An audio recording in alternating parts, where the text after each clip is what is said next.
Diana, my lovely wife of many years, is kneeling before him, and he broke into song. I saw Mommy sucking Santa Claus under the mistletoe. Chapter 22.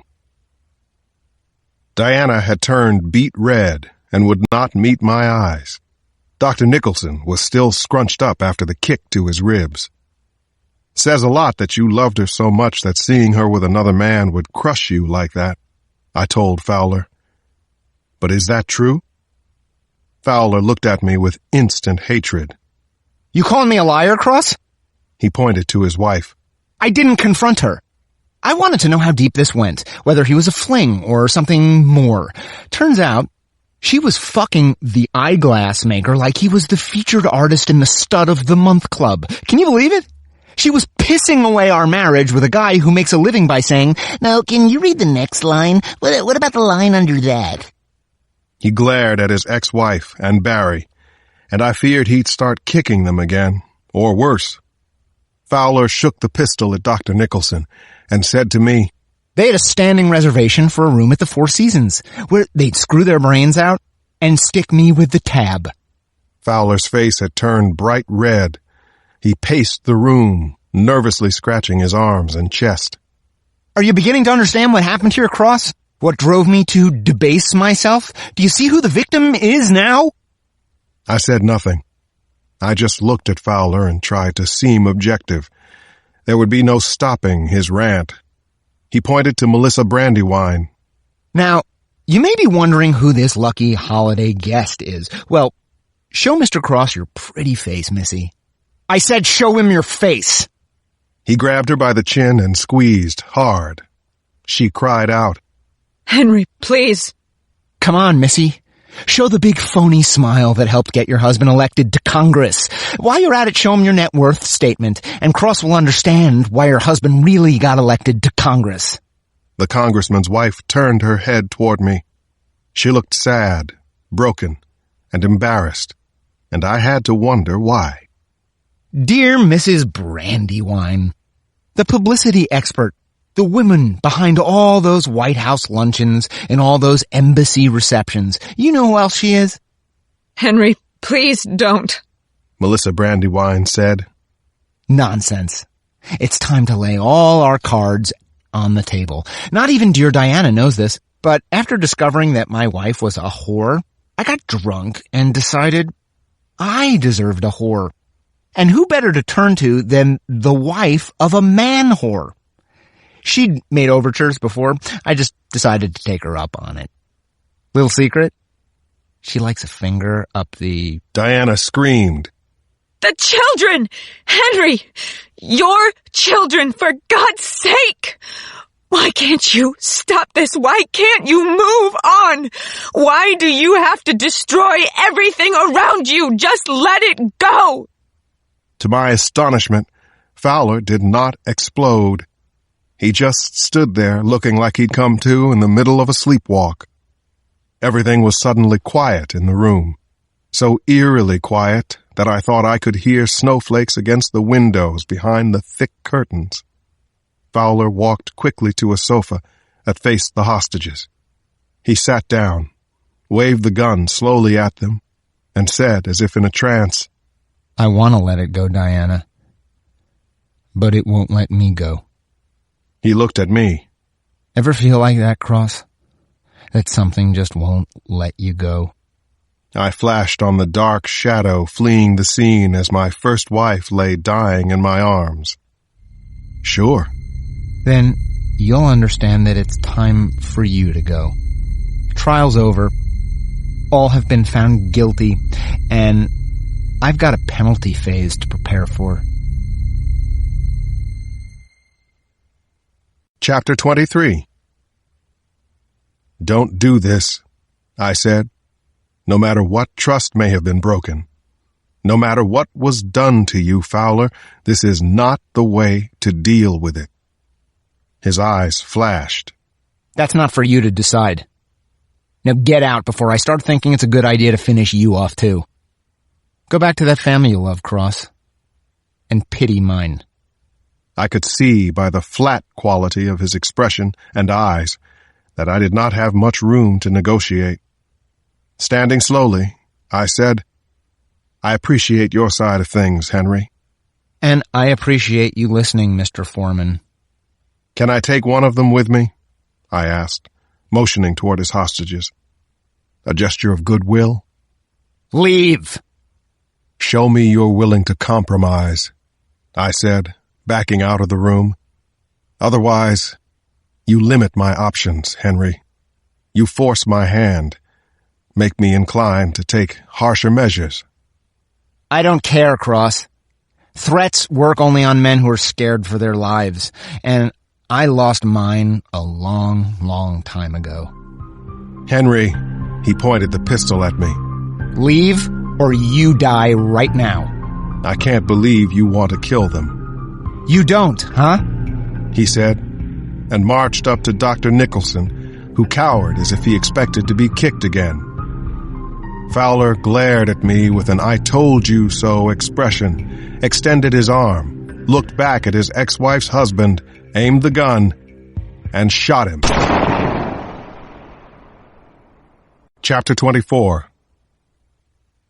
Nicholson bucked, and then he sagged, and his bright holiday sweater turned into a sponge for the blood seeping out of him. With the gunshot still ringing in my ears, I grabbed a sofa throw pillow and moved straight at Nicholson. His wife beat me to him. Barry! She screamed. Barry! I went to my knees, tried to lift his sweater and shirt to see the extent of his injuries. Get the hell away from him, Diana. Don't you dare help him. You never helped me when I was hurting. Diana screeched. You filthy, insane animal!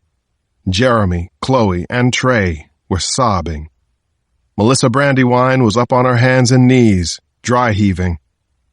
I was still trying to see the wound. There's no such thing as a good bullet wound, but a gut wound is particularly bad. It can kill in a few minutes or a few hours. A bullet might rupture the colon, for example, or the liver. Fecal matter could splatter in the system and cause a bacterial infection that won't stop. Bones could shatter into the kidneys, into the spleen, causing a swifter death. In any case, we had to believe the man was a mess inside and needed a doctor now. I said to get the hell away from him. I mean it. I thought it would be a matter of seconds before he put a bullet into Diana, or me, or both of us. Then she stood up, her eyes blazing. Go ahead, then! She shrieked. It's what you want, Henry. Go ahead and kill me. But let the rest of them go. Let Cross take Barry and the children and Melissa out of here, and then you can do to me whatever it is you think I deserve. No. Barry is not going anywhere, and neither are you. She pivoted and crouched beside me.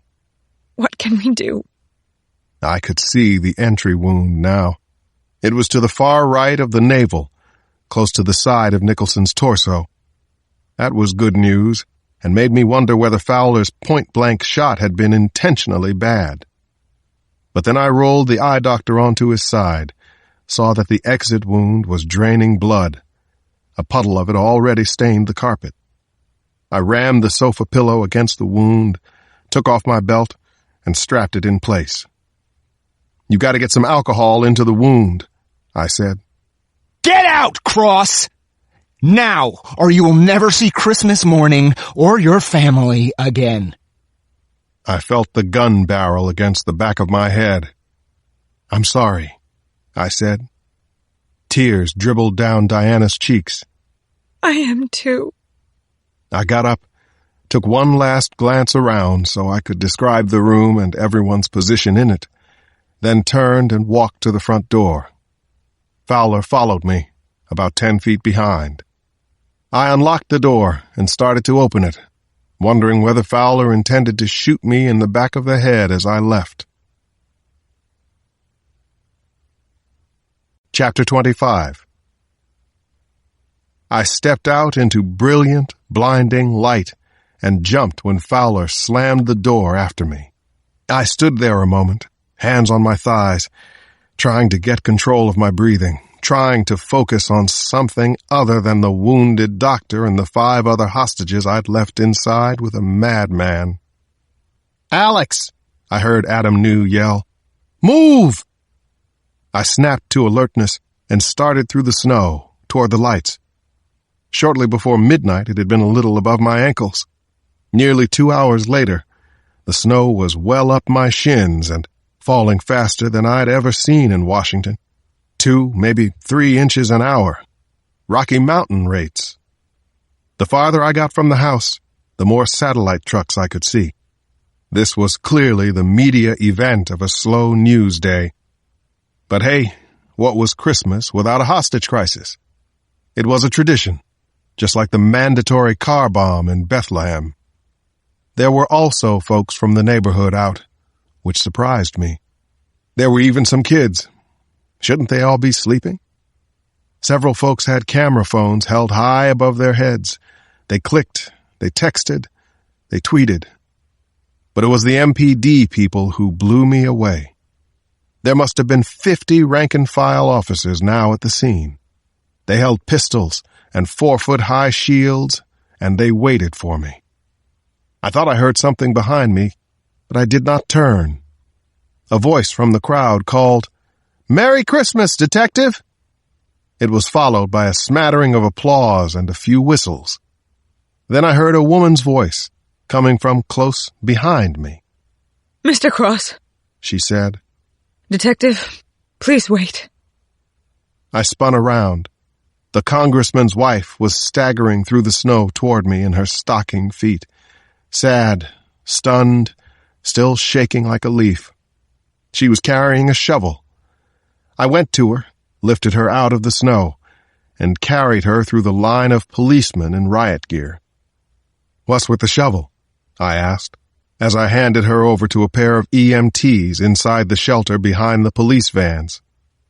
She looked at me in bewilderment. "He said it was for you, that you were to keep the front walk clear of snow if you wanted to see any more of the hostages alive." Then she began to cry. "Mr. Cross?" "Yes, Mrs. Brandywine." She shivered beneath the blanket the EMTs had wrapped her in and wouldn't meet my gaze, but said, "You won't be repeating the things he said?" "No, ma'am," I replied. "I'm not in the habit of quoting madmen." The congressman's wife nodded, her lower lip trembling. "Thank you." It's got to be a decent Christmas for someone. It might as well be you. Book 2, The Yuletide Mary.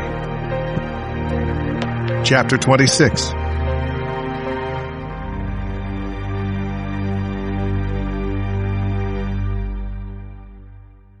"Well, look who got out in one piece," said Adam New, who came in from the storm as the medics moved Mrs. Brandywine to an ambulance. Then New gave me a quick hug, which wasn't like him at all. I let out a breath. Yeah, it wasn't a lot of fun, but if I don't get some hot coffee and food, I'm going to be useless. One of New's men got me a ham sandwich and a steaming styrofoam cup of French roast, a holiday feast that I wolfed down as I stood by the gas heater. Then I asked, "What did you hear over the phone?" "Some of it," McGoey said. "When he was yelling or singing or you were talking. Guy's a barking lunatic." "He is, but I don't see him executing the family," I said. "You said he shot Nicholson," New said. "He did," I replied, "but not to kill. He was at point-blank range. He could easily have made a shot that was guaranteed to turn Nicholson's lights out." "Well, maybe he wants him to suffer," New said. "Or doesn't believe himself a killer deep down," I replied. "He did let Mrs. Brandywine go, and it could be an indicator of his willingness to negotiate an ending to this without further bloodshed." "Sorry to spoil the holiday," McGoey said, "but you've got Fowler all wrong, Alex." "How's that?" I asked, annoyed that he was trying to tell me about a man he'd never met. He got out his cell phone and said, Remember